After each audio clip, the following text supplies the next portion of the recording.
Hey, welcome back to another episode of Just a Pinch. Today's a special episode because we've got a special guest with us today. Do you want to meet her? Boom! It's Michelle, it's my girlfriend. I'll explain why she's here in a bit, but first you need to know what we're making. We're going to be making banana bread. So why are we making banana bread today? Because our car isn't starting. That's right, our car isn't starting, the battery is buggered, so we got a little bit bored and we're both on leave at the moment. So I know we're a bit late on the whole lockdown banana bread. I know you've all been making banana bread since back in the day. Are you ready? Woo. Yep. You excited? Yep. How do you like your banana bread to be? I like my banana bread to be quite pungent, so it tastes like banana, and I also like it very moist. Perfect, that's the way I like my banana bread as well. Idiot. We're also going to top it off with some walnuts. I'm also aware that we've probably been blabbering for too much. We should probably cut and edit and move on to the next thing. What do you reckon? Okay, no, then go. Roll the intro and point to the camera. Roll the intro. No, you just go like that. So your finger goes at the camera. Okay. Yeah, I got a format here, bro. I got fans watching. All 20 of them. Thanks, Mom. Must I do it? Yeah. Roll the intro.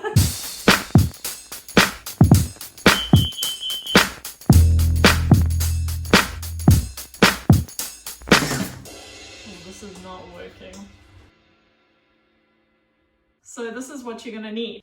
Like magic. Yogurt, bicarbonate of soda, flour, sugar, butter, 2 eggs, walnuts, bananas. Ooh, they smell. They must look like they are about to die. Lots of brown, funny smell. The reason why is because it is super sweet. It changes the structure of the banana inside. Gooey and delicious. Let's begin. We're going to mix our dry ingredients together. 180 grams of all-purpose flour, 7 grams bicarbs of soda. Recipe calls for just a pinch of salt. Whisk up your dry ingredients. Set this aside. So whilst Michelle is going to show you what to do with the wet ingredients, I'm going to be basically just mushing up these bananas into like a nice paste. Your butter needs to be at room temperature just because it makes it easier to blend, especially when you add the sugar in. The sugar like cuts across in the butter and it smooths it out. Butter, 60 grams. Sugar, 150 grams. And then we're going to add in the yogurt. I'm a bit nervous about this. Wish me luck. Okay, so we're gonna put it on like 2. We're gonna put it on 1. Okay, there we go. So you have to whisk it for 4 minutes. I know that sounds like a lot. It's in order to get that nice light fluffiness. You want to see the banana bread rise while you cook it. So now I'm going into X game mode. Oh my god, he on X Games mode. Yeah, you see how granular. You just swore.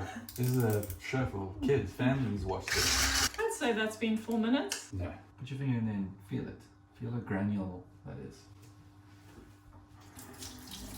Okay, do you want to crack the egg? So we are cracking 1 egg at a time. Sometimes it does look like it's splitting here. Don't worry. So ours has definitely split. So essentially what's happened is that the butter and the egg are at different temperatures. So they haven't combined nicely enough to create a nice homogeneous mixture, but that's fine. Don't panic. Watch, you'll see when once we've added the flour in, we're good to go.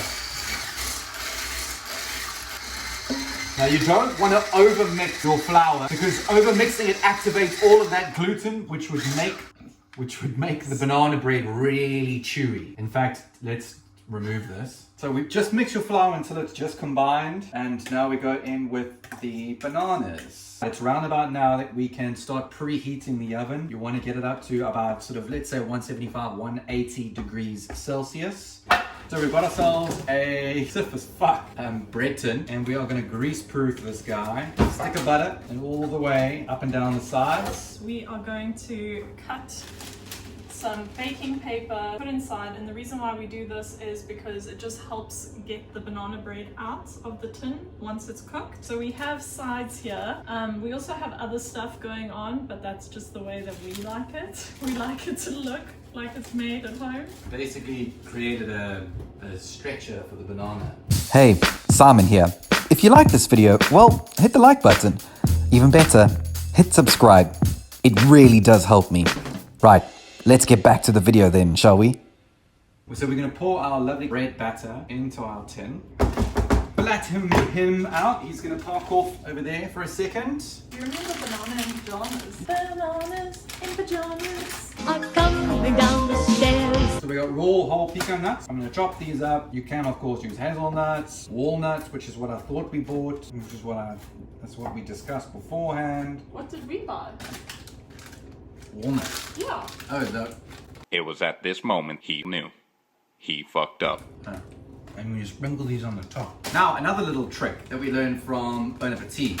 Use this with discretion. It's a little baker's trick where you're making sort of chocolate fondant and you're putting the liquid into the ramekins, or if you're making like banana bread or something like this, can coat the outside and the top with a little bit of sugar. What it does is it creates a lovely texture. As you're biting into it, you're getting a little bit of a nice sweet crunch. I'm just gonna go with a little bit, not a lot. Pop it into the oven for 60 to 65 minutes and it'll be nice and golden brown.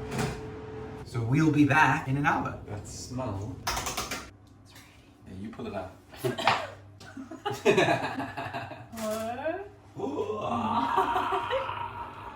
That is not exactly Perfection. what you imagined banana bread to be. Then I can't help you.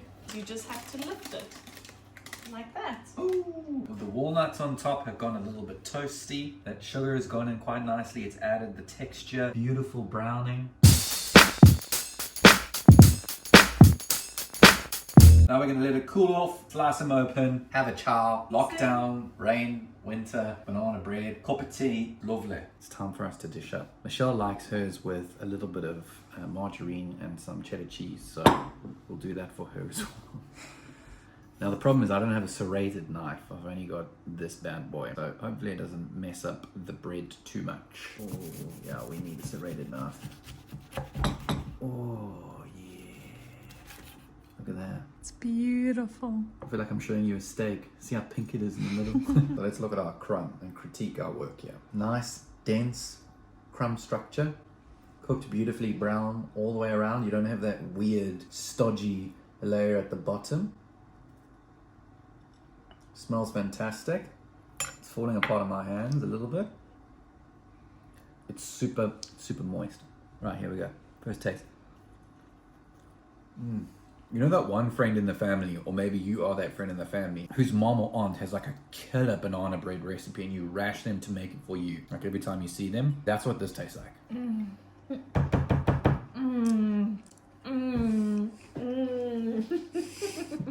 Okay. Honestly, this is bomb. We can make this for Christmas.